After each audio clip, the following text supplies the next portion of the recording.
Hey everyone, you're listening to 4Player Podcast, a weekly live show about video games. We hope you'll stick around for another year of gaming discussion, fantasy critic hijinks, and of course, general shenanigans here at 4Player. Before we start this episode, we want to send a thank you out to everyone who listens and give a quick welcome to any newbies. I'll try to keep this short because this is, and always will be, an ad-free show. We've been at this since 2008, so if you like what we do, please subscribe and leave a review on your preferred podcast service. Join us in our Discord at discord.gg/4player, or, if you're so inclined, throw us a couple bucks a month on Patreon. We record these episodes live every Tuesday night on twitch.tv/4playerpodcast, all spelled out, and episodes hit podcast services on Friday morning. You can find all the links you need at 4playernetwork.com. But enough about that, let's get started. Hey everybody, welcome to 4Player Podcast. This is episode 850. It's October 2nd, 2025. Happy spooky season, everybody. Woo. Everybody excited? Everybody gonna start watching spooky stuff? I've been watching spooky stuff. Playing spooky things? Watching spooky stuff? What have you been watching, Brad? That's spooky. What we watched? Well, okay, it's not like spooky, but we started watching that Mae Martin show.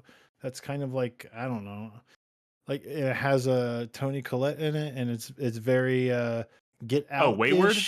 Wayward, yeah. We started watching Wayward, which isn't like Halloweeny or anything, but Mae Martin just kind of fucking blew up all of a sudden, huh? Yeah, well, I've never heard of her. She's like the showrunner or whatever. I'd never heard of her before. Or the creator.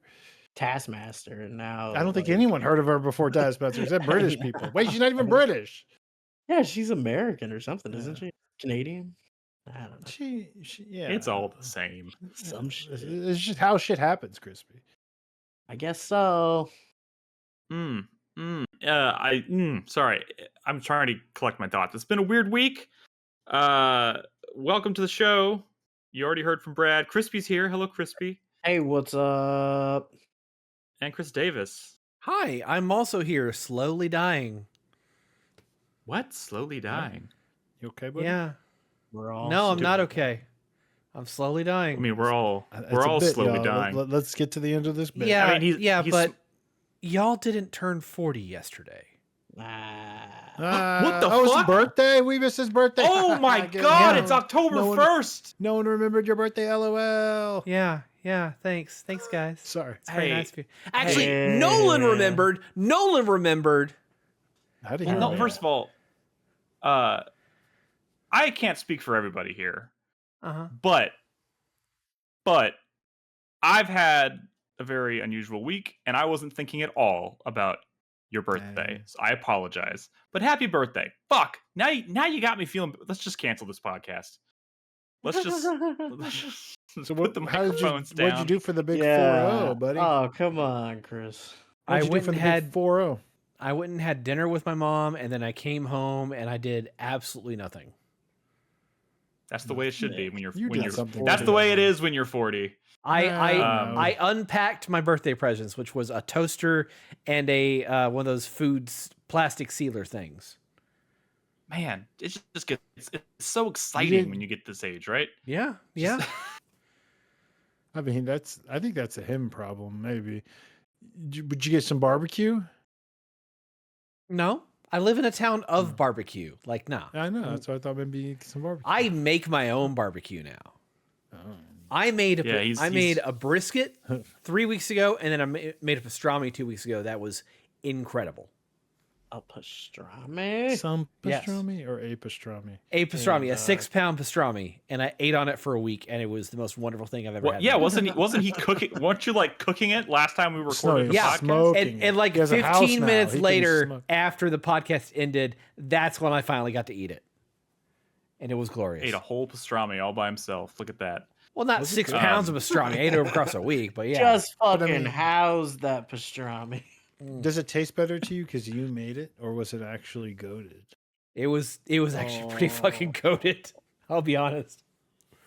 Oh man, your brisket was it like better than brisket you can buy it at a nice barbecue place in town? No, I did the wrong cut of brisket on that. So, I mean, it was all right. It's just the second day it was a little dry because it it would have been refrigerated. I'm gonna need you to bring some and share with the class next time, okay? I can do that. I can do that now. We can't 'Cause he do has a that. I mean, we house. don't. You have to own That's true. property. Man. Well, happy birthday, Chris Davis. Thank you. Thank you. It's been a week. 40. It really fucking has. Oh god. And by the way, thank you to everyone in chat who's visiting us tonight and not watching Critical Role Campaign 4 premiere. That's very kind of you to stop by. Is that why That it's must be so why slow chat is in our... so slow. Chat's Yeah. so slow because of Critical Role. We've classically been competing with Critical Role anytime we record on a Thursday. Yeah. That's where Classically. MGS2 Yeah. Master 2 went.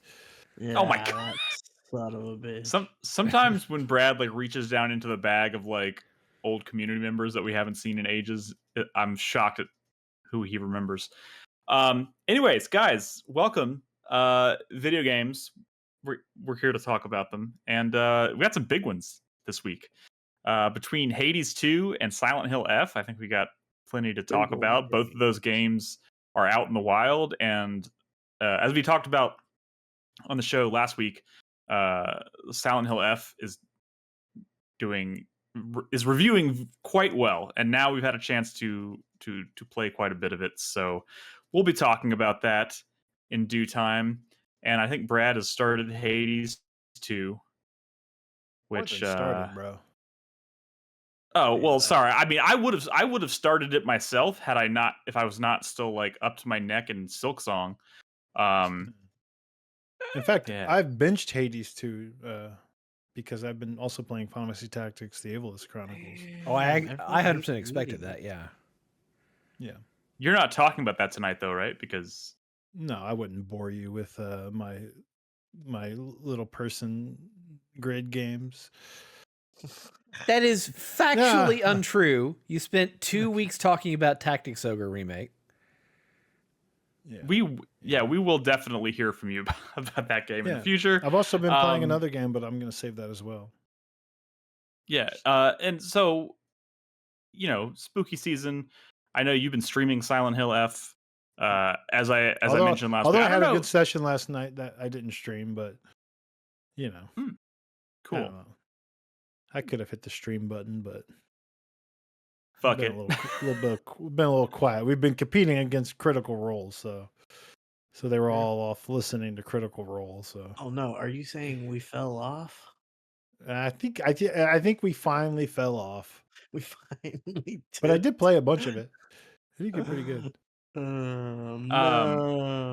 By the way, I don't know who did it, who picked it up, but somebody picked up Dying Light: The Beast, and it's now in our Steam library. Who did that? 100% Carlos. Was that Carlos? Okay. Well, thank you. Shout out to Carlos for doing that.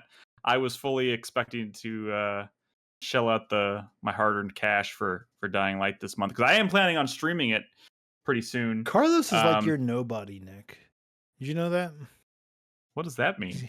Kingdom Hearts nobody? Is that what you mean? He's like the soulless version of you. Y'all like very like similar games, but I feel like, maybe you're the heartless. You like the games you put at like number 9 are like his number 3s. You know what I mean? So like, why do you keep picking? I'm saying you like Dying Light. This man lives and breathes Dying Light. You know what I'm saying? That sort of situation. I feel like it's like that with a lot of games that you like. It's famously, like with Chris Davis and Doom, right? Like Chris Davis likes Doom. Carlos lives Doom. You know what I'm saying? True. That's true. But there's another one that you do. One of your horror slop things, probably. I don't know. I can't think of it. But it's like recently. Whatever. Good story, bro. Good story. You know what I'm talking about. Well, if it comes, no, I don't actually. But if it comes back to you, let me know. Where do we want to start tonight? Wherever the fuck y'all want. Wherever the fuck I want. How much? Well, it is the start of spooky season. How about a spooky game? Sure. Well, you can see exactly how far I am in this footage, Brad. You're probably quite a bit farther than I am, considering how much you've been streaming it and playing it. I'm not looking at the footage, but I basically. am about 2.5 to 3 hours into it. I've only had about technically 3 sessions because counting the one today where I recorded this footage. This is Silksong. Okay, there we go. Sorry, there we go. Yeah.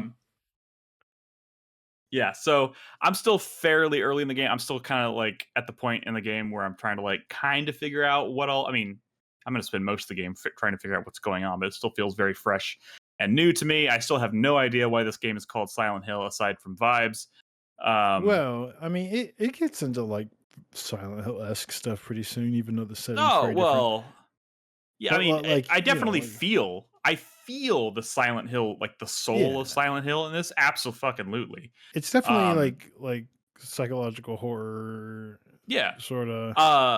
And Bad. Some people definitely did some bad things or something. I feel like. Yeah, of course, and I'm really enjoying that aspect of it.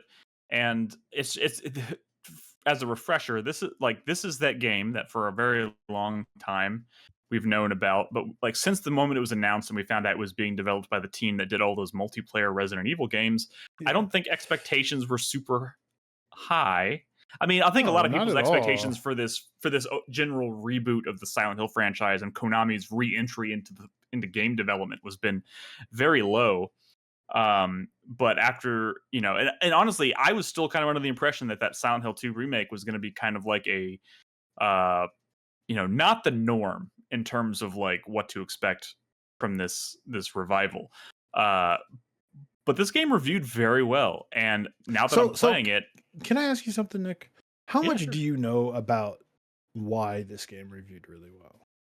Like, how much do you know about like the game in general in terms of like narrative and structure? I have not been reading a ton of reviews because I don't usually. I usually try to read enough just to kind of get a vague idea of like how people are receiving it. Do you know much about the writer? Not a ton, no. Okay. So I'm going to say this, and I know you were kind of introducing it as well, but I'll say this because I am more familiar with why everyone is sort of popping off. Like, based on what I've played and probably what you've played, it does not.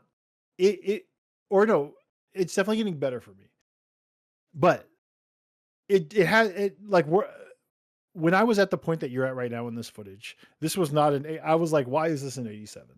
Because I think it's fine, but it definitely hadn't been like any sort of like standout. Like the combat is kind of whatever, the enemy design is kind of whatever, the like the things you're doing in the game aren't all that like, fresh or new or different. It's a lot of note reading, right? It's one of those. I will bite. But an 87 is really high. I mean, that's as high. It's still unheard of for Silent this franchise. Hill 2 remake, which is one of the most beloved horror games of all time. And I think a lot of it has to do with kind of what you probably don't know about the game and what I do know about the game. And there's been a lot of comparisons, and I'm not going to go into details, but like, this is a game that I have been told you don't just stop the first time you hit credits. And I've heard comparisons. I've heard comparisons to like Nier and stuff like that. And to me, it's like one of those things. I feel like this will probably become the game that it is, like that was scored what it was when you get to that sort of stuff. Because right now it's just pretty good. Yeah. And I think it is getting a little better. It's a little strange. Like here's what I can say about it so far. Inventory stuff. I mean, yeah, it's still Silent Hill, historically speaking, even when it was being developed by Team Silent, was not like, with the exception of maybe Silent Hill 2, is not a series that historically like pops off in terms of review scores. Like, it's not a series that like garners like high 80s, low 90s, constantly. Or even 80s. Or even 80s. Yeah, it's kind of lived. It's been sub 80s for a very long time. Yeah. It's outside of Silent Hill 2. It's kind of lived in the 70s or lower. And so to see a second game come out, not only like this one being a completely original title from a team that had not yet proven itself, which is a much more impressive feat, honestly. Because absolutely. Like they didn't have a blueprint of a bona fide classic. So like So this is quite impressive, and from what I've played so far, the things that are important to Silent Hill, I think, are present, and that being kind of like first, certainly like the approach to like sound design and atmosphere and vibes. Like you spend a lot of the first hour or so of the game when it finally like relinquishes control of the character, kind of like roaming around this kind of like semi-open town shrouded in fog, and there's not really much in the way of like music playing. You're just hearing a lot of kind of like ambient sound and like creepy noises and things, and like that has always been a big like defining feature of Silent Hill to me. And like as you roam around, you can find certain buildings you can actually access and go inside and learn about the history of the town and like what's going on, and like piece together this kind of like puzzle, like where did everybody go, what's like the back story of this town and the people that live in it and whatever. Like all of that, it's kind of nailing. And like on top of that, it just to me it feels better to control than it did originally. Like I think one of the biggest improvements they made to the Silent Hill 2 remake was the way it feels to control and engage in combat. And while I don't think this quite rises to that level in as the Silent Hill 2 remake, it certainly doesn't feel as like stiff and unpleasant to control, which I think it kind of. But there's still not that much there, I feel like. And like No, it's not a especially ton, but like I was never expecting it to have to but I'm just saying, like, it's not like, so the thing with the combat is like you only want to do it when you absolutely have to, because you don't really get anything from engaging with the enemies. I And don't when even you're I haven't even felt that. Like honestly, I But- engage in combat a lot, as you'll see in this footage. And it's not sure, because Are you playing on story combat I am difficulty? playing on story. Yeah, I am playing on story. But combat. like even then, like you're outside of the spirit world or whatever, which this is, I guess. Yeah, this footage is in. Your weapons have durability. Like they Yeah. break, and it's all tied there's to like also- resources that you hold in your inventory, and like you get nothing out of engaging, and it's not hard to slip past enemies. It's really not. No, I know, And- but what I will say about that is the world is designed like the best Silent Hill games for me have always been the ones that kind of like incentivize and encourage exploration off the beaten path, and that's why I like Downpour so much when everybody else was kind of like meh on it. Yeah. And in this game, like since you have the weapon durability, you can carry 3 weapons at once. So if one breaks, you can pull up another one, or you can find toolkits that allows you to fix the durability, which is nice. But like like you don't get those things from engaging in combat, but you can get them by venturing out and exploring off the beaten path, going inside of buildings that may not necessarily be part of the core. I wish there was more of that. Like there was one like house I went into like earlier in the game, and I was like, oh, this is actually kind of cool. I hope there's more of this, but there really hasn't been. I mean, like the spirit realms or whatever are like fairly linear in what you're supposed to do, and a lot. I did go through like like you probably haven't gotten to it yet, but I got to my first like Silent Hill style location, like not the Like last the time I played, hospital? but the time before that. Yeah, it was a school, and that was like, okay, yeah, this is very Silent Hill. But like going into that house that I just saw was like, to me, the most exciting thing so far. It reminded me of like the Evil Within 2, like the stuff in that game where it's like Those were the things that made me I love that stuff. Downpour, because it was kind of few and far between. But when you stumbled across a building and then realized you could go inside of this building, and it had nothing to do with progressing the story, but there were side stories and characters and lore bits that you could uncover just by venturing inside of a unrelated house or apartment building or whatever. I want more of that. I want more of it too. I want There's more of that in been this there's game. been some of it so far, and I was kind of surprised right out of the gate to see kind of how open that first zone is, but like there's not a ton of places you can go inside. Yeah, I didn't really But, read like, that as they're on the right open. track. I mean, I only say open in that like it's not just a hallway. There's like branching halls and things you can explore, and occasionally a building you can go inside of or whatever. But Yeah, I like. It's kind of I'm better. Like my first session with the game, I was kind of like bored by it and like confused as to why.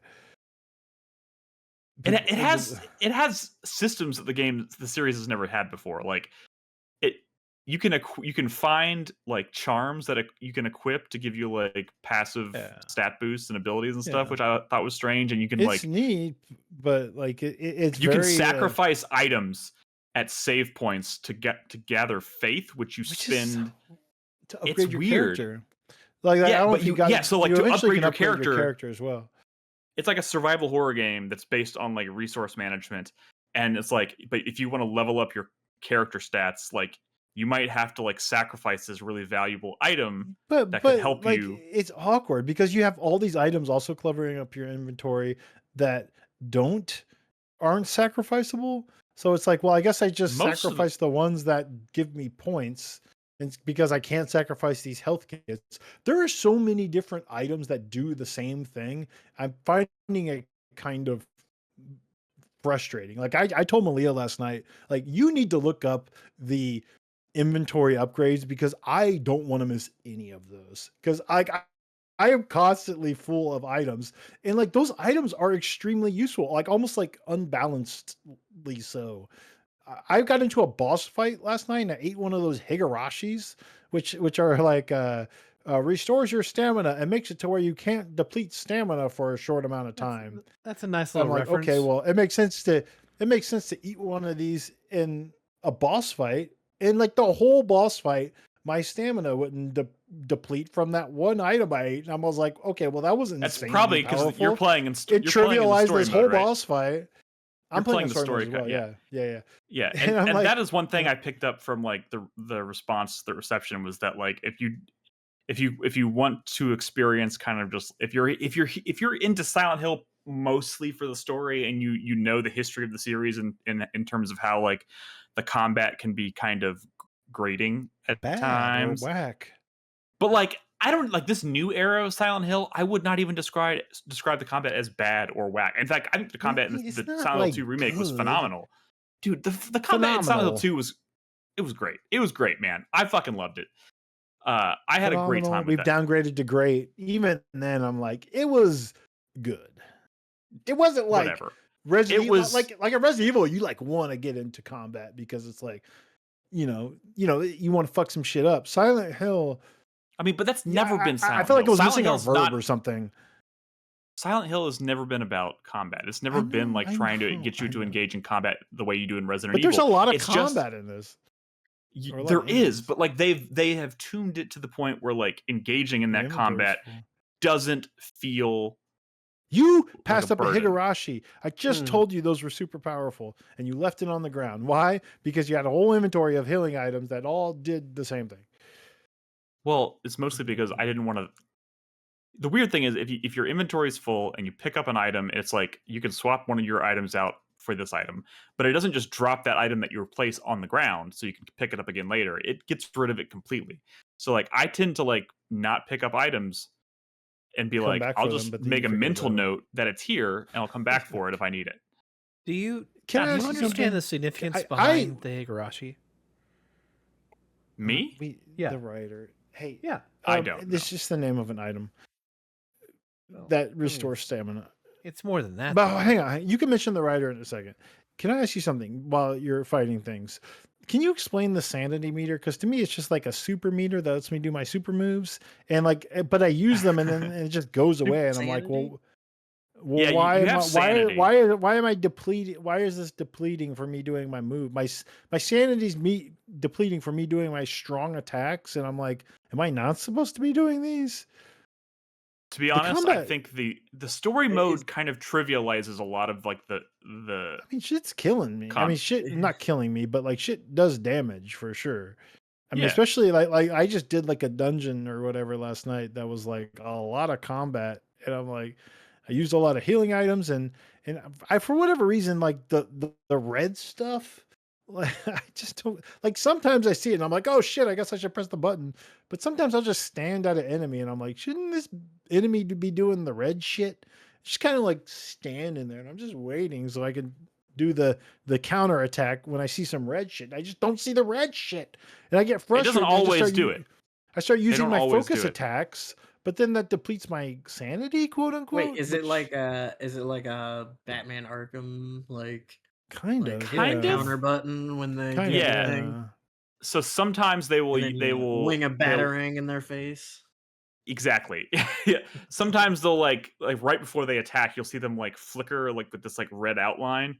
And if you hit the heavy attack button at that exact moment, you'll do this like powerful counter and like knock them off balance, so you can like get in a few quick hits to take them down. Is that better for durability? I guess I don't know what to do in combat. It doesn't seem very amazing. I don't think it's better for durability. Wait, go ahead.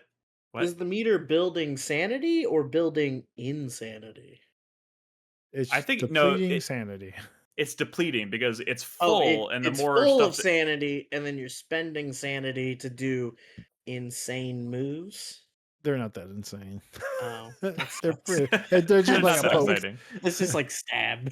Yeah, it is kind of it is kind of weird the lengths at which they have gone to like make it feel like this game has a combat system. Why is combat such a big part of the game's like vocabulary if it doesn't want you to do that? Well, because to be fair, also didn't sell. To be fair, it's also worth noting that we are both playing on the story mode difficulty for to combat. me, that is the default. Like the options are story and hard, and it defaults to story. That's weird. Yeah, that's weird. Yeah, but the story mode is there to like, because like it like the series has done classically, like the combat has its own difficulty meter and the puzzles have its own difficulty meter. Yeah. So I crank the puzzles up to hard and I put story for combat. Yeah, that's what and I think cool choosing. do that. Yeah, it's nice, but like I think setting the story mode for combat kind of trivializes some of the like systems that are in place. Like I was even like when it flashes tutorials on the screen and tells you how they work, and then like a lot of times it'll be like, but if you're using story mode, don't worry. Yeah, don't worry about it. Like, you're good. Yeah, it's not that. Like I'm like, oh, okay, I can see what I've gotten myself into. If the combat and the mode. systems were better, I'd be more inspired to do like hard mode. But like even the enemy designs are just kind of like there hasn't been that many enemy types, and they're not like that. I kind of like them. Interesting, but like they're so much better in like Silent Hill 2 remake. Like the enemies that would like run and hide, like that stuff's so much better than like whatever the fuck's going on here. Silent Hill has like every game in the series has introduced kind of a different type, like enemy type, for the most part. What is the one in this game? I mean, the scarecrows were kind of cool. Did you do the scarecrow sequence? Yeah. I did the scarecrow sequence last night, which was actually pretty cool and a little frustrating at first because I was like, I feel like I know how to do this, and it was just I kept fucking it up. But yeah, it was actually pretty clever though, that whole sequence. But yeah, I mean, like the enemy types in this game are definitely like every game's enemy types are kind of meant to be designed around thematically around like what psychological like shit is going on in the main character's mind or in their story or whatever. Yeah. And like this one, they're all like all the enemies are like these creepy like they like in the scarecrow sequence itself, it kind of describes them as like school children that are like dismembered and sewn back together. It's like it's really, I don't know, it's weird. But they also have kind of like the, Japanese horror vibe with like the stringy hair that hangs in front of their face or whatever, and they contort when they walk and like bend over backwards and like crab walk and shit. It's fighting those, to me, it's pretty effective. That engaging. I dig it. I dig the designs in this game so far. But hey, to each their own. I'm curious where the story's going to go, honestly, because I think that's why people have been popping off. I'm very curious. I had this moment in the story last night where you get to Rinko's house, and without spoiling it or whatever, something happens on the stairs in that house, and I was like, that's creepy. Yeah, I want some more of that shit. I want some more of that shit. Yeah. Like I can already tell this story is going places, and I think and that seems to be what people are responding really well to. And like the game is kind of nailing the Silent Hill vibes, and it's delivering a story that is that people seem to be latching onto in kind of the same way they latched onto like the story of Silent Hill 2. So I don't know if it lands or not, but can I I'm say excited to see. like the writer, and maybe Chris Davis can talk briefly about that, but the writer is like very well liked for doing like visual, or not visual novel stuff, but like God, I guess sort of visual novel stuff that got adapted into like an actual like anime series, right? But I was having a conversation with someone like, oh, I knew this one's gonna pop off because fucking like Ryuki 7 or whatever his name is like Ryukishi. super. He's goated. Ryukishi. He's goated. He's fucking goated. And I knew there was gonna be amazing writing. But and stop me if this is like fucking offensive. I don't think it's offensive. But I feel like when anime / like visual, like when visual novel writers are praised, we were like 100 Line Academy was came out earlier this year, and it was from the writer of Danganronpa plus the writer of the No Escape fucking Virtue's Last Reward series, whatever, 999, all that stuff, right?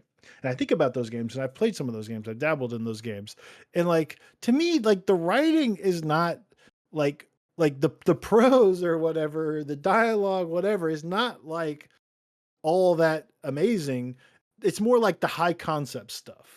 Yeah, like it's the high concept, it's the twist, it's the revelations, it's the loops and stuff, and that's called good writing over there, and that's fine. Dang, he's busting at the air quotes. But I'm saying like that's like a very different thing than like say like the writing and like a Disco Elysium, right? Like that's what's also high concept. But what I'm saying there is are like, more ways than one to that be means to something have good different. Not writing. Marxist enough. I'm yeah, it's not. It's fucking not. Damn it. But you see what I'm saying? Like this is a really good writer because I read this series and there was a good fucking twist, man. But like, and that's writing just as much the same. But when I hear that like the writer for Silent Hill F is like fucking sick, like amazing, I'm watching, I'm playing, I'm listening, I'm reading the notes, and I'm like, okay, well, what does that mean? Because this just still seems like so far like really fucking bog standard shit. And I think what they mean is like the new game plus ending and stuff. And that could be Am I off here? Like, do you all see what I'm saying? I played a lot of these visual novels, and it's all about wait till you see ending 12. You're gonna fucking lose it. You gotta play through the game 10 times, but like the fucking revolution was crazy. How many times did you play through Nier? First of all, it is exactly. It's literally exactly. But like that. But what is your point? Because like you would never tell somebody like after having played Nier and Nier Automata, Brad, I feel like you would be the same. You would be saying the same thing. You'd be saying the writing in this is incredible. Like, is that what I'm saying? Like, I gave Nier my game of the year, and I think it was because of like ambitious design and narrative design, but like it was like the bigger picture stuff. But like, and that could be the case here. When so many of these types of stories are doing the same fucking things, like, oh, it's a bunch of kids together and they all have to like kill each other. It's like they've been telling the same fucking story since Battle Royale, man. What the fuck? Brad, we're still praising the high conceptness. I think you're out of line because we haven't finished the game.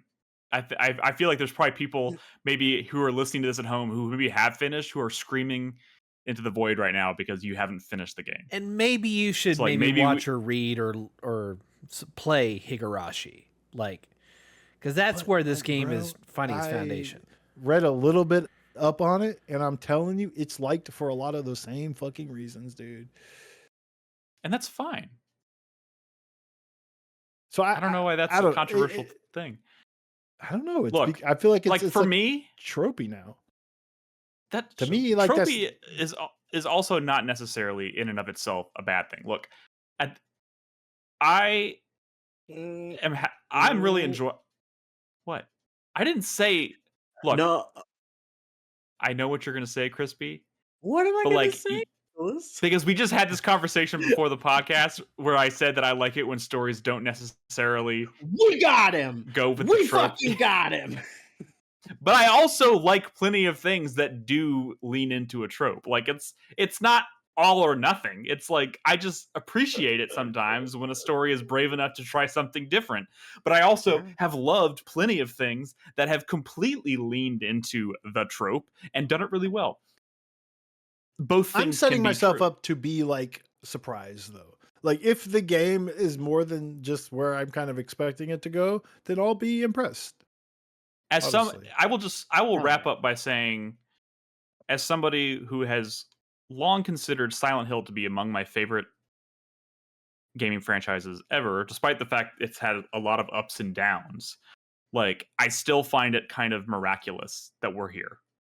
Because this And is Konami, honestly. Yeah, and It's- Konami, I mean, like to see an original entry in this franchise taking some bold fucking swings, narratively speaking. And I say that narratively speaking because like this is the first game in the series that's like ventured outside of Silent Hill proper. It's called Silent Hill, but it takes place in fucking Japan. It's That's like, and not I'm true, still though. waiting for the other shooter. They beat Assassin's Creed. Oh wait, no, Assassin's Creed finally did it. Wait, no. What are you saying, Chris Davis? I'm just saying, are you didn't talking about? like Downpour, for example, take place outside of Silent Hill? No. I'm saying, first of all,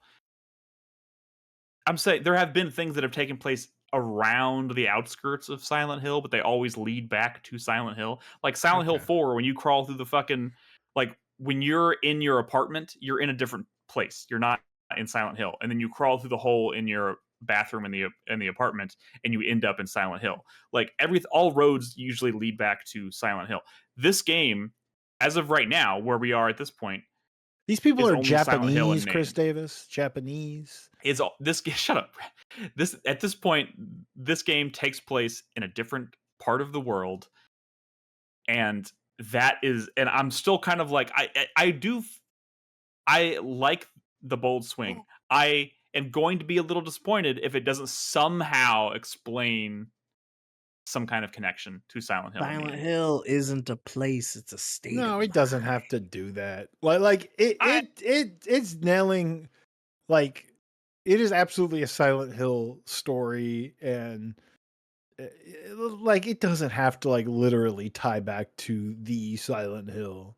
I to mean, be a there's Silent Hill game. to me, if they're going to call it Silent Hill, and then there just needs to be some What connective if they tissue did there. a- It What doesn't about have to be fucking anything if they crazy. did PT? What about PT, man? I mean, that What was if they Dude, did a PT Jaws was- without the shark?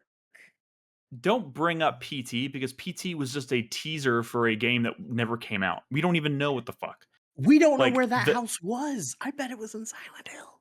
no, it was Silent Dude. Hills plural. Hills. Dude, it was the fucking Canonically, lighthouse, and it's the fucking BioShock Infinite, man. Well, they were gonna there's establish- There's always Yeah. a town and a hill, And and there's a always the silent. fog. Always starts at a what- lighthouse. Where is Silent Hill like in universe? Is it in Appalachia or in I the think it's- Pacific I- I- Northwest? I think it's in the Pacific. Pennsylvania? No. I think it's in the. Yeah, It's it's in east northeast, Pennsylvania? I think. It's based like the It's in town that Appalachia. inspired Yeah, the it's town that old. inspired inspired the inception of Silent Hill is in Pennsylvania. We got a New Those, England. We have an Oregon. No one knows where the fuck this. Silent this- Hill, those Maine. mountains, they're- Maine. Spoilers. It's in fucking hell, Maine. dude. It It's in doesn't fucking Maine. matter. It's in hell. Hell's not And real, bruh. you're also acting like I'm saying there needs to be some like cheesy like they were in Silent Hill all along. Like I don't need that. That's I'm just not saying. what I'm saying like I don't want to see a plane ticket to Silent Hill. No, that at would the end. qualify Mount as USA. cheesy bullshit. I'm just Yeah, saying that like would qualify. Actually, they I wanna see that have so badly. finally this is the game where they have finally kind of broken free of the mold of like the restraint of like you have to place your Silent Hill game in Silent Hill, and if you're going to break free of that, I think there should just still be some ground rules if you want to still say it's part of the same franchise, because in a lot of ways this game feels like it could be its own original thing. Like there's a lot of times I'm playing It this, may I'm have like, started this feels like Fatal Frame in a lot of ways without the camera. Like in a lot you're of just being instances. racist. No, Oh my god. what are you trying to I say? can't with you. It doesn't feel like Fatal Frame. Dude, so many of the audio cues in this game and the character designs and like Character design. you're playing. I mean, you're running around this I whole guess- game as a Japanese schoolgirl. It's very, very Fatal Frame. That's fair. I'm like, I guess you can say it's yeah, racist if you fair. want, but like that's literally factual. Like especially when you're in this part of the game, where in the footage where I'm in like the ghost world or whatever you want to call it. Like this feels very Fatal Frame, except for the fact that instead of ghosts, you're fighting these weird, fucked up monsters. But whatever. Also, yeah, Neither here nor Fatal there. Frame mogs this sequence. By the time we get to the next episode, I will have finished this game. I'm sure Brad probably will have well. It gets as well, better. so we can comment. Like this game gets better. I'm glad you're glazing it now, but like I was kind of like at this point, I was kind of like this is just sort of a whatever horror game. It gets better, and the only reason I'm quote unquote glazing it now is because I'm a longtime fan of the series, and I never thought an original Silent Hill game would come out again that like impresses me or impresses anybody. And here we are. It's This is exciting. cool. This is cool. It's fun to be excited. I get it, but like I'm hoping I'm hoping to. We'll see if it sticks to landing. We'll talk about it next week. Yeah. Moving Let's violently on. shift to Hades 2 real quick. Yes, violently. Let's aggressively. By the way, Hades this is a 2, one-segment show. I've been playing a lot of Hades 2. Which so I didn't play any of the early access. Waited to 1.0 just like I did with Hades 1. And when you boot this thing Same. up, it does start a lot like Hades. Like Hades 2, surprise, Hades 2 is a lot like Hades 1. And a lot of the very core ways, but also in kind of the like first 5 hours to 10 hours, maybe even experience in that. And I was getting really frustrated with Hades 2 at first because Really? But I remember after thinking about it, I felt the same way about Hades 1, where you are too underpowered to be successful anytime you get to a boss. And it feels like shit because even if you do make it past the boss, you've pressed the button like 500 times. It feels kind of like shit until you get a lot more powerful. And like the moment to moment fights when you start the game aren't that bad, but when you get to like the first boss, it's like, oh my god, I die so quickly. I have to hit this thing so many fucking times, and it kind of feels like shit. Even with the couple times you get past it, then you get back to the boss and you're like, Jesus fucking Christ. But this is a roguelite where you are getting significantly more powerful from run to run. Like it compounds, and like no one's gonna like finish this game on a first run. If they did, it would probably feel terrible. But eventually you start like very easily getting past that same boss in just like a few combos. I will say this footage is me. I was in the middle of a run when I'm like set down to record footage, and I hate this weapon. I'm so bad with this weapon. It's like the one weapon that I almost never pick, but they do something to incentivize like weapon usage, right? Just like the first Hades, I think. So I picked this weapon and I just hate it. It's like twin daggers or something, and I just not vibing with the fucking thing. So I'm just gradually losing health until I die in this footage. But you eventually get past that hump, right? Where it's a lot of like, oh, I died on this boss. Let's go talk to all these people again. And I've been thinking a lot about it. And I really like Hades 1 was my game of the year. And I think the writing is great. And I really I think that story is great. I think it's like, the performance from like Zagreus and like a lot of the key characters was great. I think it's like a very like emotionally resonant story. Like it's a good story and there's a good payoff from like the first time you beat the game to like the 10th time you beat the game till like you get like the true ending. Like really good. Like the and core are you getting of it those is really same good. vibes here? The core of it's really good. I will say like the main story has not grabbed me like the main story does in that one. But again, I have not even finished the game one time yet, so we'll see. What feels crazy is the pacing. And I think it was like this in the first one, but I think that like when I lose a run and I go back to my home and there are like 10 people who want to talk to me, or, maybe 6, and they all have like a couple of paragraphs of shit to say about the same fucking topic based on like, I guess, where I am in the story kind of, or where I am in progression. Like pacing feels like it feels kind of tedious. And I think that people forget like that story connects to people and those performances connect to people. And like the gameplay of Hades is really good. And I kind of wish that sometimes I would go back to my home and nobody, or like maybe one person wants to That's talk crazy to to me. me. But when I go back and everyone wants to talk to me, I'm like, come on. I just want to get back in there, man. I just got like beat by a fucking boss. Like the systems are really addictive. The weapons like feel really good, except the one I'm using. Like the systems are addictive. You're constantly like unlocking new shit and getting more and more powerful, and you just kind of want to get back out there. But every single person wants to chime in on the same fucking topic. It doesn't feel very organic. But like it's good writing, but like I think it's bad pacing, and it's kind of like lame. And you're saying you felt this way that with the every first one? time everybody wants to talk. I felt this way about the first one as well, where it's like Okay. it's good and I don't want to skip the dialogue, but you kind of are like, just come on, let me get back out there. Let me get back out there. Yes, I know you want to talk about the 3 fates just like the other 6 people I just talked to, but like please just let me get my shit and get back out there. And I remember feeling that in the first one as well. And I think that people forget that, because I think overall the story, ended up in a really great place, I think. And like you have good small moments with I don't think everybody characters, felt that but way. like I could be wrong. I think it's a pacing like- issue. I wish, and I think there is more of it, more like NPCs like occasionally appear in the world, and having the interactions out there feel way more organic than 8 people standing around at home, each having a thing to say every time you come back. And I wish they did more of that and less of like I'm saying, like, why can't I go back to my base and just a couple people have something new to say? I mean, I kind of see what you're saying, but like in that first game, it's a lot. It's a lot of talking. When It's like intense game, and then like talk. That was what made the game palatable to me, though. I don't like made it palatable.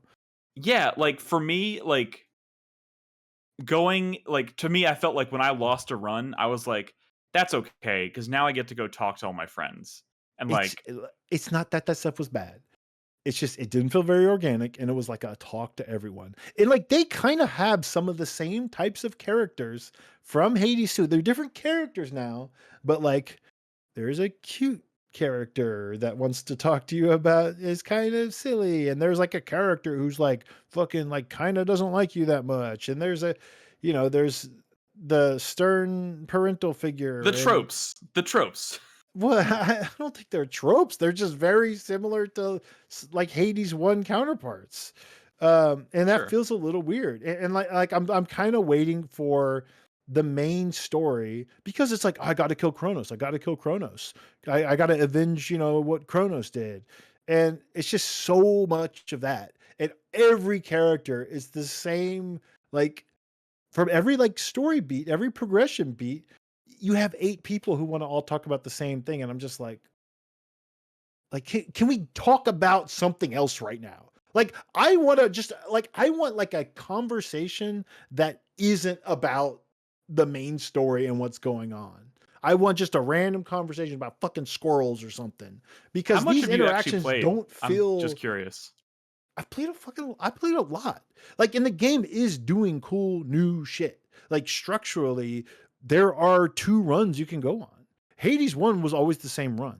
The same, like, go this biome. It was a branching run. No, it's not even a branch. Like, it's a branch when you leave town. It's like, do you want to go to the underworld? Do you want to go to the fucking surface? And those are very different biomes, very different places, very different final destinations. With like structurally, they're doing different things, which is super cool. Like this area I'm in, it feels very, very Diablo.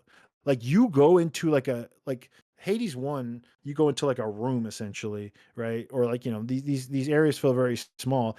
And this area that I'm in, this biome, they're big, like expansive fields with like multiple of your boons and upgrades. Like you could have like up to 3 plus in the same field, and they all like might trigger encounters, and they might even be like minor pickups. And like even the vibe is very Diablo. Some of like the sound effects, I mean, Hades is like a series also kind of inspired by Diablo. Like when you like, what is it, like drink from a fountain, you're like, okay, that's just, you just ripped that off of Diablo. And I love that about it. But it's cool to have an area that is very much like that. And I feel like all of the areas in terms of like structure and kind of like what they're doing feel very distinct in that way. Like when you, I'm not going to spoil the story or anything, but when you get to the surface, it's like a very different like pace of like how you play Hades, which is cool, which is cool. Um, and all that stuff's fucking, that's what they've nailed, because Hades 1 like started to feel really repetitive. Those 3 biomes in the same order over and over and over again. This feels really cool. And the weapons are neat. There's like one that I don't like. There's still one I need to unlock, but I've done a lot of runs and they seem cool. It's not like so different than like Zagreus. I mean, I think the big difference is you have like some of the abilities, like you drop like a field of energy that can kind of like lock down like it's a big circle thing that you place on the ground, and it can like slow down enemies. And but like you're buffing those with the same types of effects you would in like Hades 1, like where Zeus would do the lightning and Poseidon kind of does his thing. And there's new gods of stuff, of course, and they find like new twists to make it a little bit different. But like the moment to moment Hades feels as good, but it's also very similar to kind of like Hades 1. Yeah. But they introduced new systems. Like I just started unlocking familiars, which is cool. That wasn't a thing in Hades 1. To me, that's like, it's Greg Kasavin. He loves Symphony of the Night. That's why there's fucking familiars in this game or whatever. I heard there's a hot spring that's just for fucking. Yeah, but I've not gotten to any. I haven't like proceeded to do any fucking yet, because remember in Hades 1 where every time you gave the gift, the whatever Yeah. the drink is, to each of the different people, they would give you nectar? like an accessory that you could equip Yeah. when you go A on your charm? run. Or like Yeah. I have not developed the Rune- relationship to any but one person, because I'm still giving those to like different people, and then you can give them to the gods and stuff. Eventually, I'll start giving them the good drinks, but we're not there yet. I have a hot spring, but I'm not there yet. And like I don't know, like the way you construct your build They know their audience. around like these tarot cards. It's effectively the same way you kind of built your character up in the first game, but like it's a little bit more like interesting, like the way they kind of like the first game, you were just kind of like choosing things off your little purple list or whatever, right? Here it's more like visually interesting, and they kind of do some like, well, if you activate like I have a tarot card that has like an effect that I equip on my character build style, right? But like it doesn't come into effect until I have like 5 tarot cards, each of like one like level of size, 2, 3, 4, and 5. I have to have activated one of each number, and then that card becomes active. So there's like weird little like meta stuff you can do to like get even more out of your builds, which is neat. I don't know. But I'm you're here still for the upgrading. Like fucking. your weapons have like 3 different aspects or 4 different aspects, and you're upgrading those just like in the first Hades. It's very Hades. Are But you know what? Hades is the good. So upgrades? Are the upgrades all still like the same gods? there's a lot of the same gods, and then there's a lot of new gods. Or a lot. I mean, there's some. Is There's my some. girl The Meg new anywhere gods? in here? Jack Kirby's new gods are in this game. I've not seen Meg, no, but I've Yeah. seen like the Meg replacement. I mean, that's cool, but like, I miss Meg. She might bet have she even be shows up. voiced by the same. I was That's talking cool. to my roommate. Her about voice this. is like my favorite part. I Sorry, was go ahead. talking to my roommate about this game, and I'm wondering if I mean I know the answer to the question is yeah, of course you should finish Hades, but like, duh, do I need to finish Hades and like get all the way through the endings to kind of Have you beaten Appreciate Hades it? at least once? Like, you know what appreciate? Hades is about? Yes, I have. I haven't beat Hades 10 times and gotten like Okay. whatever the true ending shit is. Sure. That shit was pretty. But that I'm shit saying was like pretty that worth it, though. story was like immediately like as soon as you beat it the first time, and then what happens after that, you're like, oh fuck, that's fucked. Like you immediately feel for that character. You like, and like all of a sudden, like the story motivation is like immediately understandable and compelling. While in this one, it's like you're like, okay, well, she really hates Kronos. You're kind of like finding out why, and he's kind of dastardly, and you're like, okay, it's the motivation is not the same as it is. But I'm not done with the game, and I have not even finished that one time, and I think there might even be like multiple final bosses depending on which direction you go. So I'm curious to see how it evolves. But the good news is it's still incredibly addictive, just So you like don't feel Hades like 1. so as much as you've played right now, you don't feel like story-wise it's Story motivated, like no, not really. completely necessary I'm to like finish completely Hades. gameplay motivated right now. Are you? And like, oh, like I Okay. want to get the new weapons, and what are these familiars gonna do? And Is like, that oh, I'm is saving that up. your answer to my question? Yeah, I think you missed the question, I Brad. don't You're think I talking think too you just quick. start answering before I've asked the question and you don't know what I'm Yeah. asking. Wait, say that again. I'm saying, do I need to finish all the story content in the first game to Oh. like understand what's going on in the story here? Oh no, I mean, Or like I don't know. does I this don't know game yet. spoil the first one? Okay, Okay, so well, no. I mean, you're Zagreus' sister, but that's not like a mystery or anything. am I But she crazy? doesn't really, Am I crazy? huh? No. Like I don't think you need to know the story of the first game if you're asking me if you should keep playing Hades. Haven't you played some of this, Crispy? I haven't played Hades 2. I thought you played it when it was in early access. I've never touched it. Oh. Wing It in chat says, I think you're good as long as you just get the cliff notes of like the general, like the family, like so you Yeah. understand like the played enough of family it. structure. Yeah. Yeah, Persephone's your mom, and you can't survive on the surface, and you're beating the run so you can talk to her, and you know. Okay. All right. Yeah. I think you could just play this one. But just beware. You're going to die to the first boss a lot. All 'cause right. She's got too much health, and I'm gonna finish the first one before I play this. you already finished it, you said. I didn't finish it. You didn't get the true ending. What is happening right now? Have you beaten Yeah, I don't Hades? know. You beat Hades one time and then it's like the game starts? Or is that really the end?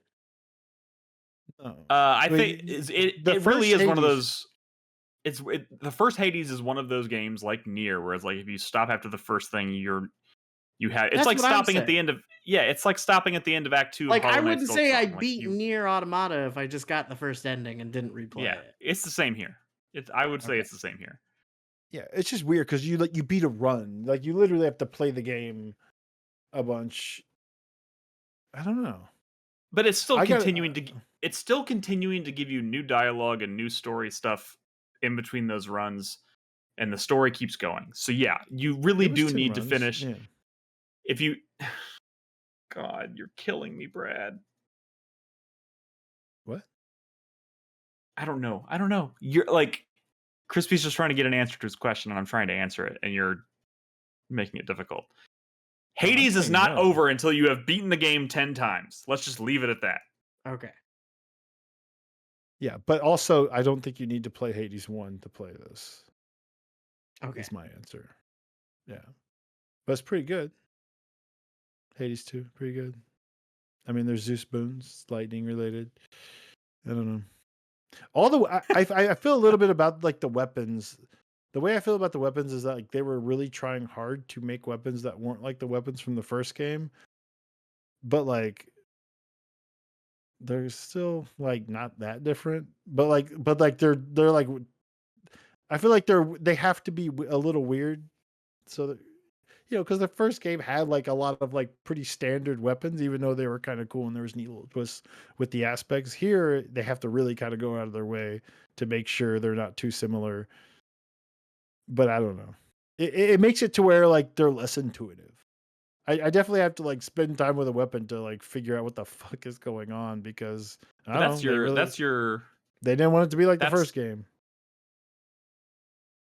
but that's your sauce. That's you live for that stuff. Oh yeah, dude. Like the most exciting stuff about Hades are like the different weapon types and like how like the different aspects can dramatically change like how a weapon plays, especially like that final aspect that like significantly changes how a weapon plays. And like getting hammers, which hammers are always to me the most exciting item in a boon or reward in a Hades room because that can like basically make a build pop off. Like it'll have a significant effect on the way like a weapon even controls in a big way. I don't know. Like Hades is fucking good. I think that like a lot of things, it gets like people like overglazed for like its sexy characters that people forget that like no Hades. I mean, yeah, that stuff is good, but like I think what's really makes it like this 10 out of 10 thing is like the shit they're doing with the gameplay, even though that other shit is great too. Brad's above the sexy stuff, okay? No, I mean, above the like sexy I'm stuff. above like He's the not here to memery goon. about the sexy stuff. But like you'll see when you start up the game. And there's Above like, the Damn right I sexy will. stuff. What else is He's there? not, Duna, he's not here to Duna, goon. I'm there- here to there's goon. a who's okay? the floating. I mean, they're not that like everyone is like Dusa? Dusa. The There's a floating- Dusa equivalent in this game. A cute Yeah, little hell ghost character who's, it's like, I get it. I get it. You're lucky that this stuff is good. Otherwise, I would be rolling my eyes even harder. Super Your tone giant. doesn't suggest that you get it. No, I mean you'll see. You'll see when you start this shit up. It's like I will, but of I have to course, finish there's Silksong the- first. 'cause, God damn it! Yeah, they realized that 90% of the fan engagement they were getting from the first game was like R34 artists. Like, on like social media, I guess, Slut. but like I don't know. Man, those artists are gonna pop off again. All right. 82.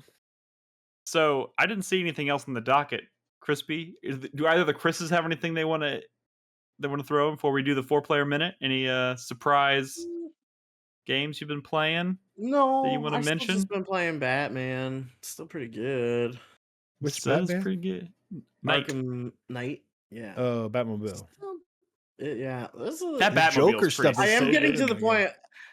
The Batmobile is so cool, but I am getting to the point where it's like, okay, now that I have to do a tank fight, I have to kill like 30 tanks Yeah. at a time, and that But gets it's like a a little like, Or like okay. a hover tank, though. telling missions. Dude, it still is like unbelievably cool to just be like flying around or Yeah. driving around in your car and Yeah. just like find a group of dudes and just beat the fuck out of them, or like see one of those Riddler informants around, just be like, you're done, and take him down. And there's that You're cop muted, in the Chris police Davis. station. Sorry. There's the cop in the police station that's glowing green because he's a Riddler informant, and I'm just Oh, I forgot. so frustrated that the game won't let me beat him up. Oh my Or God. just how I always you can be in the Batmobile and you speed up and you launch yourself out and just fly across the fucking map. Like Dude, it's that shit's And just start beating up so dudes. Yeah. Did I you also- play I the also Mr. have- Freeze I content yet? I haven't played the Mr. Freeze content yet. Oh, dude. I haven't played I much of fondly any remember- of the DLC stuff. I fondly remember the Firefly chase sequences. Those were pretty cool. I just did the last one and it was actually a little frustrating. What about the but man bat? Dude, The the Man man Bat- bat's so good. The Man Bat stuff is fun when you're just like, up on the roofs, like taking out like a watchtower or something, and then you just see him like flying around in the distance. That's the And stuff you're that like- game did better than You're the like, others. Come I here, think. Kurt. Time for your Especially medicine." the Joker stuff. Yeah. The Joker Dude. stuff. Yeah. There's a like Joker like does a little fucking jump scare where he like comes over the edge of a building when you like grapple Yeah. up.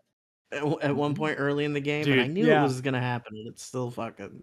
It was really that whole good. series, but especially Arkham Knight, is just this like such It's incredible like distillation of that it's weird. universe. It's really fun.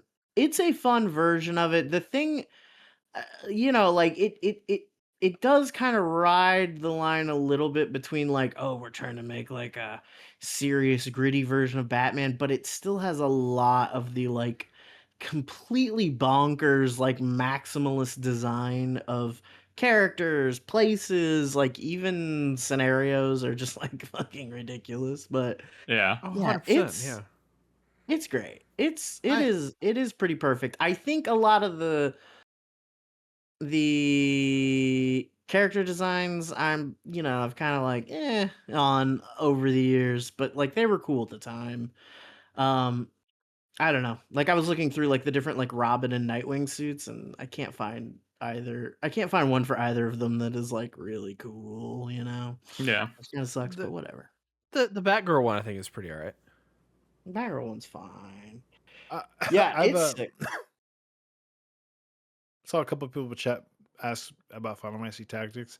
I was intending on waiting till next week to talk about Tactics. Not that I haven't played like a significant amount of the game, because I have. Have you beaten it? No. Damn, But, Brad, when do you sleep? I don't sleep a lot. Did you play any of the Final Fantasy 14 Monster Hunter collab? No, I mean I Yeah, haven't had right. time because I've been playing other shit. Like there's a lot out right now. Also, I was a little Apparently- bummed to find out that like it's not really designed for solo play, and it's like, Yeah. I don't yeah. really play Monster Apparently Hunter it's with pretty others that much. brutal. Yeah, Like- extremely brutal. Like kind of like Extreme Behemoth or whatever, but like, and I don't want to do that solo. It's technically possible, but I don't really want to have like a 40-minute fight where I'm Yeah. just like struggling Everyone to online survive. is like, you should just bring the support hunters.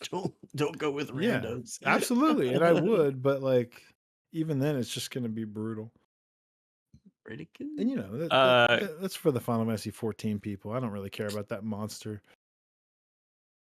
Chris Davis, do you have anything you wanted to throw in, or? This wasn't a very good week for gaming for me. I didn't have much any time. I've played a little bit more Hollow Knight. I'm in the capital right now. I just beat the Soul Master, and I Yeah, just that's got pretty to the far. Crystal Peak area. Oh, you're I making now some have progress. the wall climb abilities. That's made life a lot easier. Sure But does. yeah, I'm slowly making progress. Maybe I'll finish it in the next 3 years at this rate. Is But, it good? You liking it? You like Is it? it- It's good? good so far. I did scream in frustration when there was a second phase to the Soul Keeper or the Soul Master, whatever his Oh, name's called. dude, there's so many bosses in all of Hollow Knight, Silksong included, that it's just like don't get too excited, because there's going to be a second, maybe even a third form, Dude. and it just And, The and final, the true. I did get the charm that gives me like much faster healing, so that was a lifesaver. yep. The true final boss of Silksong, I like, and one of the hardest bosses, I think, for me. Like it took Okay. me it's been a long time since I just fought a boss like all day. Because I don't like, I've played like the Souls games, but like being stuck on a boss for like a day, a very long time. Dude, that game's very, very too long time. brutal. It's too brutal. I All right, mean, Every time I'm I gonna wanna don't. every time I want to oh. load up Silksong, I'm like, I don't know if I can take this right now. Like it's It too it is brutal. it's it too is pretty good, though. brutal. I'm going to It's talk a too little bit good. about it You in my have to 4-player minute, persist. so keep that in mind. So why don't we go ahead and Speaking wrap of up the which- 4-player minute? Well, it's Brad, funny you mentioned that, because in my 4-player minute, I was going to mention Final Fantasy Tactics briefly, because I finished chapter 1 of Final Fantasy Tactics, Ooh. and I've realized that I've been playing on the new tactician difficulty, and I mean, look, this is a game I've played many times before, and Mhm. it's not hard enough. It's just not hard enough, and it's not like I'm some sort of god gamer. They didn't make it like tactician mode is enemies do a little bit more damage. You dish a little less damage. Um, versus like Tactics Ogre Reborn from a few years ago, which was like very hard, and they wanted to keep it hard, and like the story battles had like you would just get level capped. You couldn't like make like completely OP units and stuff throughout the course of that game, and it managed to stay hard. This game is not like that, and I have been playing this game for how many years? 25 plus years now, and I know how to like grind and like make really powerful units, and I'm trying to resist the urge to like play it like I usually do, which is, like lean into the systems and say, you know what if I just learned all the summons now in this fucking battle, like that sort of shit. Maybe not that crazy. So I've been trying to, I asked around. I haven't gotten like too much of a response, but I've been looking for a way to try to make the game more challenging, like to do like a challenge run of sorts. Now that I'm in chapter 2, but I'm kind of struggling. Like, I don't want to like not engage with all of like the systems and stuff, like, because some people are like, oh, just play with one class or whatever, or don't just use base classes, don't like do like sub classes and stuff. But to me, that's the customization is the fun of Final Fantasy Tactics. So I thought about, well, what if I just bring in like one less unit and just like have like Ramza like running around on a chocobo or something, because like having one less unit in a fight where you're only bringing in 4 to 5 is a lot. But even then, like, one of the coolest things, and we'll get into more detail next week, is the voice acting is really good, like especially for some of these characters, and the interactions are fucking good, And it's all new. They have new dialogue. Is there new for cutscenes? story characters who when they've joined your army in the past, like once they've officially joined the army, they kind of stop being story characters. You've seen RPGs do this in the past. Well, they added in like new dialogue for them in battles. So now I only want to play. Usually I use a lot of generics, but now I only want to use the story characters because they have dialogue now. So I can't, like, a lot of the challenge runs are based on like using generic classes and stuff. And I can't do that because I want to hear the new dialogue. Oh my God. I did the battle with, like, I don't know if you remember, Crispy, Maluda. She's like the sister of like the dude of the Death Corpse, who is like, who's very, yeah, dude, like the interaction between her and Ramza in the fight where, spoilers, a lot of people die, whatever, is so fucking good. It's so good. I'll try to find a clip of it, but like, oh my god, so good, so good. I love the story of Final Fantasy Tactics, and man, some of these performances and the accents that they're choosing are like fucking good. Does it still have all- Gafgarian? He chews scenery. Yeah. They still have all the like War of the Lions content. So no, they don't. This is Okay. this is and it's a rewritten script made more for spoken word, but it definitely leans more War of the Lions and kind of like delivery and stuff versus the original, which is, but like it's really good, and I'm excited to play more. I'll go more in depth next week with footage and stuff. It's still Final Fantasy Tactics, but it is my favorite game. So surprise, dude, Ygraph fucking. They cook so hard. Even Ramza's like cooking, dude. Like the desperation in his voice to try to understand Maluda, who's like having none of it, is like, you hear it in his voice. Like, oh, this man wants her to know that he is not against her. And it's like fucking heart-wrenching. I teared up at the end of that battle. And like, maybe it's nostalgia, maybe it's just like whatever, but it's like, god damn, I've never heard this story like that before. But yeah, they made it too Cool. easy. I made it. We'll hear more well, about they didn't that make later. it too easy for you plebes. It'll still made be it probably too mildly It's still gonna whoop my ass, probably. It'll Yeah. piss me off. But I think anyone should play on tactician mode, probably. I don't know. I'm gonna try to like All not right. use auto potion. I'm not gonna like boost my brave and faith like I always do. We'll see. Fucking Go ahead. nerd. All right, Chris Davis. Final thoughts. Final thoughts is I have Ghost over in my living room, fully installed, ready to go. I took off today from work, and I took tomorrow off as well. just to play this, and it didn't arrive until like 30 minutes before the podcast. So fuck you, Amazon. Damn. Yeah. Oof. At least I got here. I was before hoping to be able to Gotta talk go to about GameStop, tonight. bitch. No, fuck GameStop. Fuck Gotta GameStop. get to No. GameStop. I mean, No. yeah, it's kind of the worst. Remember the Saints Row 2 clip? Gotta get to GameStop. I turned on miniature mode in Saints Row 2. It was Yes, we playing, like, remember, the metal, Brad. The metal on the radio. Classic. Yeah. So Classic good. Brad. The other Gotta thing get that to GameStop. the other thing that's kind of cool but also kind of insane is that Aspire, the people who could not remake Star Wars Knights of the Old Republic, they decided to remaster the original Deus Ex. And sure, okay, great. Fucking classic all-timer, like everyone should experience this kind of game. All right? Well, it looks so weird, and for a game that came Fire out in sucks ass. 2001, it requires an RTX 2080 to run. What the fuck? Are you fucking kidding me? spicy? Dude, Aspire is dog shit. Oh man, they used to Just be able to that- do it- decent stuff. Did they? Yeah. Dude, they're bad at this. As soon as you heard it wasn't Night Dive, bad at it. you should have been like, Mayday, Peace Mayday, out. Mayday. Yeah. Yeah. This is the PS2 game. Did you know Yeah, that's that crazy. That's a bad port. this no, it's you get this. The remaster of this game has stronger technical requirements than Deus Ex Mankind Divided.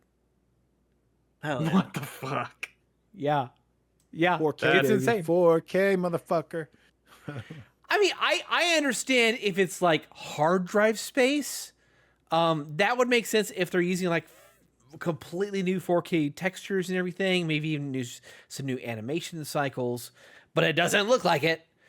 Dude, Aspire has been doing this shit. They've been like porting like original Xbox games to Nintendo Switch, and they run like worse than they did in like 2002. Like they are famously bad at ports. They Yeah. suck. They are fucking shit. Boo. I will. And The one when thing I will- heard they were remaking KOTOR, I was like, no, they're not. And you know what happened? No, they did not. They took it away Yeah. from them because the Sony found out that they were terrible. It's Dang. just so weird. Though I will say that Eidos Montreal is supposedly contributing to this remaster, so it's nice to see them actually working on some Deus Ex stuff.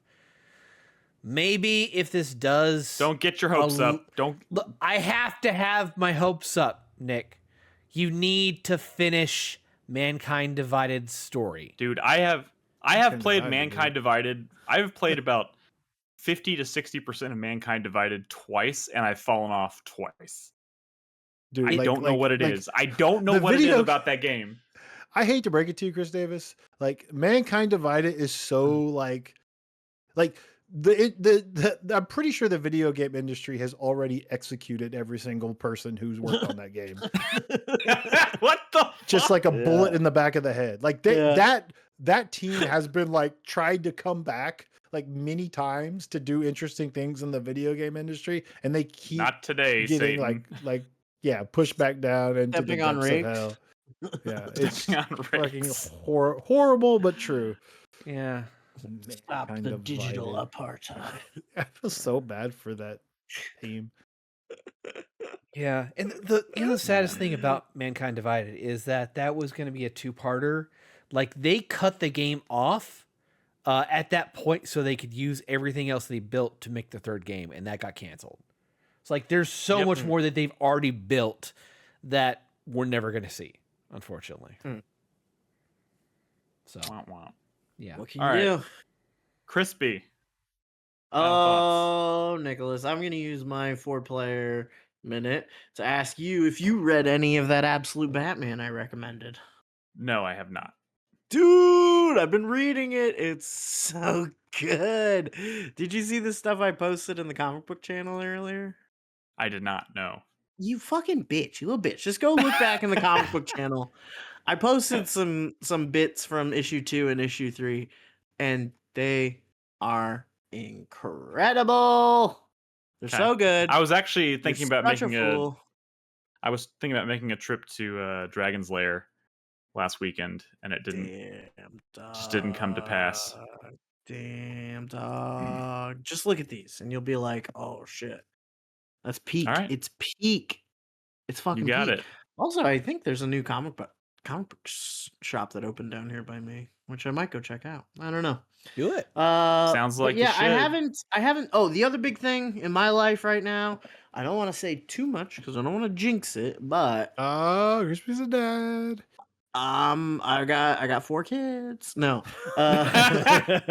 all at once, What 4 the fuck? different baby mamas. No, I think I've got a new job Yeah. Nice. at one of the local hospitals.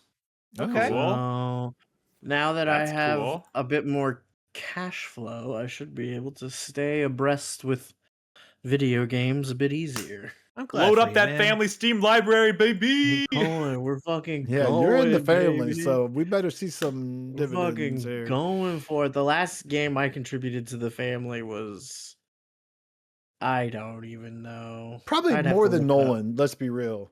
Well, But there if was he's not something playing the games, maybe. Oh, no. I bought that on PlayStation. Yeah, I don't know what it was. I'd have to look it up. Anyway, that's I did my buy 4 Hades player 2, minute. so we have 2 copies of Hades 2 in our Steam library. Just Oh, FYI. hell yeah. Oh, hell Yeah, gotta yeah. stack, gotta Copy layer of those up Dying there. Light the Oh, Beast. hell yeah. I will be streaming Dying Light the Beast this month, but I want to get through Silksong first. Speaking of which, it's my 4-player minute, as I mentioned. I have been playing a lot of Silksong. I've been trying to kind of just like nose to the grindstone, so I can get through that. I finished Act 2, got into Act 3, and that act sucks. It's kind of whooping my ass, but I'm slowly but surely making my way through it. And I am absolutely dreading the final boss, especially after what Brad said this evening. I mean, let's everybody be real has though. like their boss, I know, though, right? but let's be real. Like I knew that was coming. Like I fought the final All boss of day. Act 2, which is like if you beat Act 2, credits roll, and then you have to jump through Yeah. some hoops if you want to unlock Act 3. But like the boss of Act 2, I Not beat that him like hard. I beat him twice back to back without dying. Like, What? Like you didn't die on the final boss? well, I beat him, credits rolled, and then I was like, oh, I should go do all the stuff to get to Act 3, and not realizing once you do those things, then you have to fight the boss Is it to not unlock her? Act 3. I'm pretty sure Her. every single character in Silksong is a her. Sure, maybe. Was a hoe? A her. Oh, But I was just There's like, a lot of ladies. a lot of she my point is, I fought that final boss, beat her twice, and I was like, that's not the final boss. That's not a final boss. A final boss of Hollow Knight is like the Radiance. And The I was first like, I fight know you do that's coming. the first fight you do in Act 3 was harder than the Act 2 boss for me. Yes, That's yes. that fucking 100%. fight. I was like, fuck this, man. Is this what Act 3? Yes. Act 3's got hands? Dude, And let me tell you, Act 3 has hands. Act 3, I'm getting my ass handed to me. I've died on several occasions just fighting just regular ass enemies that I was That's what I mean. That's what I blasting mean. through. It That's is what I crazy. But I'm making progress. It's one of those games that's still really fun to peel like an onion. Well, the flea mini games.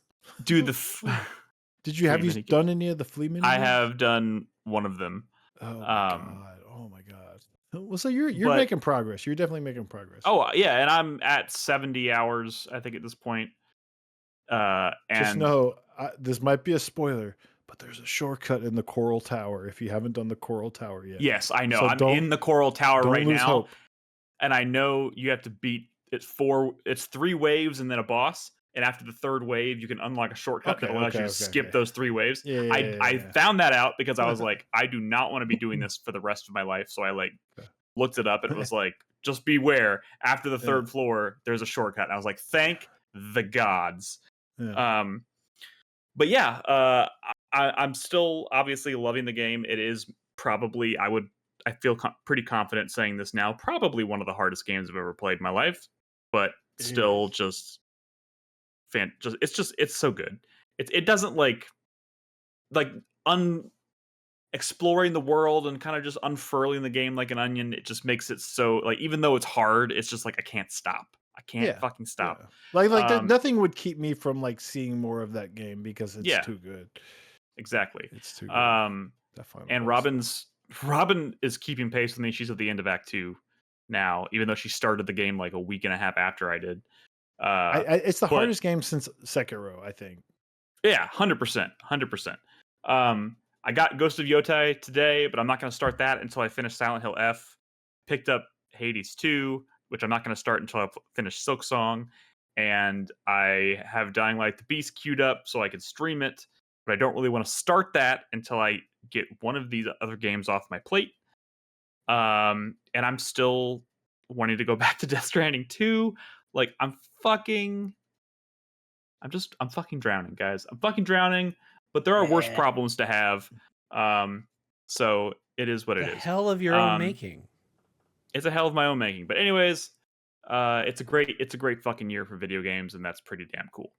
That is the end of our show this evening, guys. Again, apologize. I don't even know if I mentioned this at the start of the show. It's a Thursday night. We usually record on Tuesdays. Sorry for the delay this week, but we should be back on schedule next week. So back to Tuesday nights at 8 p.m. on twitch.tv/4player podcast. You can, of course, join us in Discord, discord.gg/4player. And of course, you can find all of our podcasts on 4playernetwork.com or on your preferred podcast service. Yeah, dude, there's going to be a ton to talk about in the coming weeks because holy shit, just so many games. So many games. And it's spooky season. Once again, happy spooky season to everyone here and out there in the world. It's going to be great. So, guys, that's all I got. We'll see you next week. In the meantime, be good to each other, play video games, and good night.